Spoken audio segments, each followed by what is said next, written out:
wildlife. And it seems to me few things are more enjoyable than watching the spectacular performance of nature's creatures in the wild.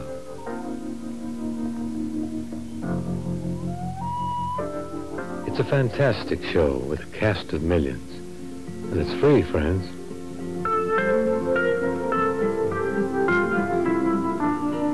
They share this dwindling earth with us, these creatures, and some of them are struggling to survive.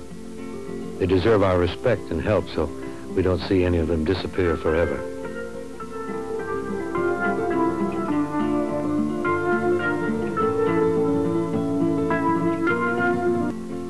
My special interest is waterfowl, and I figure that the least I can do is to pay them the compliment of trying to put a name on them.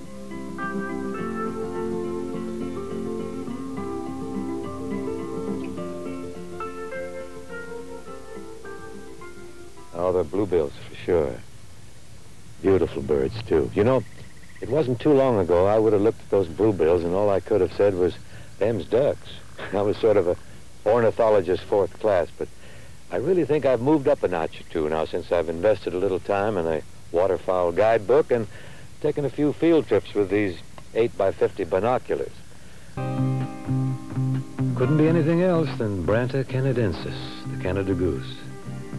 This wily character comes in 5 different varieties or subspecies, but the main identification marks are the same. The white cheek and throat patch and the black stocking on his neck make him one of the easiest birds to identify. Of course, he's a biggie, which means there's no way to confuse him with the blue-winged teal. Another popular member of the goose fraternity, the white-fronted goose, often called the specklebelly, and for good reason. Snow goose. That's another unmistakable bird. Both the greater and the lesser snow are pure as the driven, except for the black wingtips. Our smallest goose, the Ross's, he looks like a mini snow. If you're fortunate enough to see a flock of snow geese, you'll no doubt wonder what those dark strangers are doing in there. Well, they're blue geese. At one time thought to be a separate species, but now regarded as a color phase of the lesser snow. These are supposed to be the easy ones, but sorting them out is already a problem. Now let's scale down to size a little and look at some more familiar feathers. Here's the spike-tailed ruddy duck. He's a chunky little fella whose courting display is quite a production. You can't miss this fella. Shoveler. The oversized bill, that's his special thing. I'd certainly like to have his bill full of nickels. Meanwhile, on another part of the marsh, a couple of coots or mudhens are squabbling over a lady.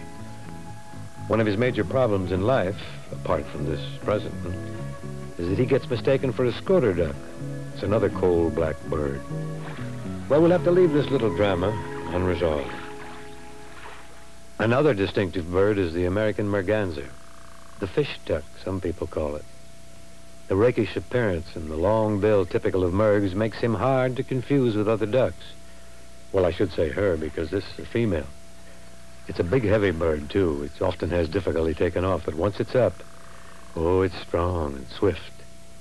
Here's the male American merg, unmistakable, because he shows more white on his body and wings than any other duck.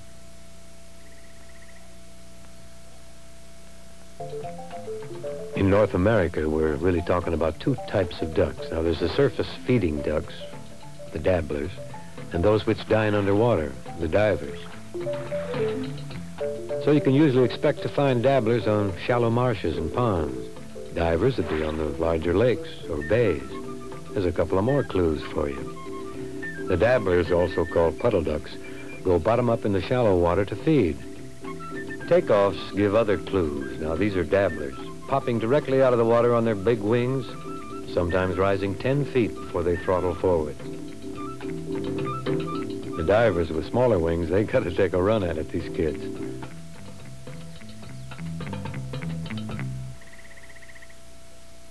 Once they're up, their small wings have to beat that much faster, so wing beat becomes a tip-off, too. How about this one? The wedge-shaped profile of the head and the neck angled down, say, canvas back, to those who recognize the shape.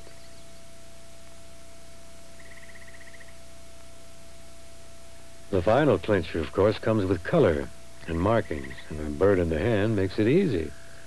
This is a female green-winged teal, one of the smallest ducks.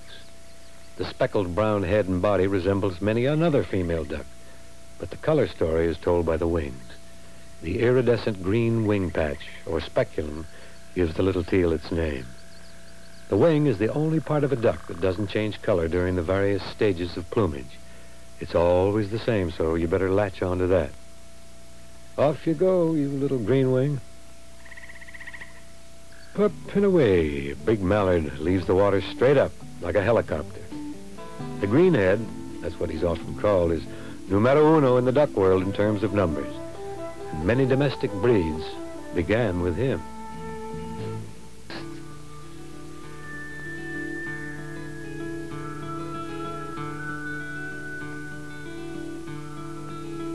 Canvasback.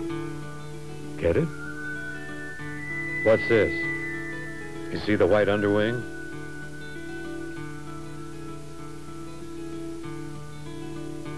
It's a black duck. Here's another.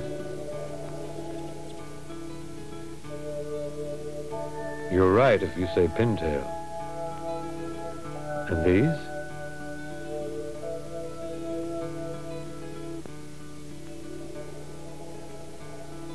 Bluebills. How about this?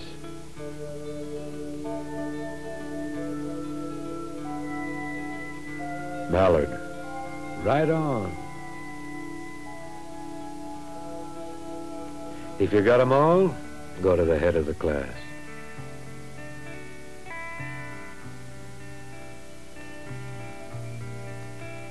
I guess we sort of take 'em for granted, these beautiful waterfowl.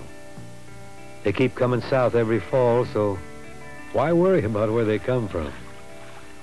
The only trouble is there aren't as many of them as there used to be. And that's because of the encroachment of what we like to call civilization on the nesting grounds up north. Canada's grouse. Birds of surprising beauty and incredible behavior.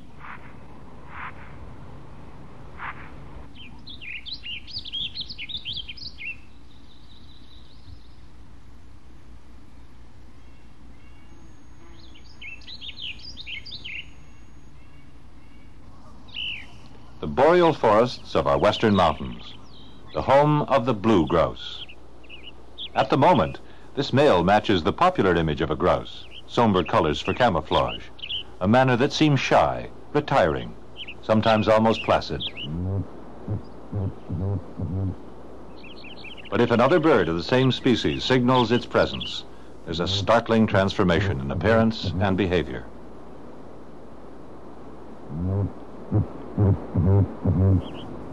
Feathers are rearranged to reveal patches of brightly colored skin. To change the plumage patterns from camouflage into display. Female responds to cue the male to the correct level of intensity. The ritualized conversation has served its purpose. Advertising forces territorial birds to keep their distance and distributes them into suitable habitat. But it also works to bring the sexes together for mating. Different patterns of display have evolved in different species of grouse.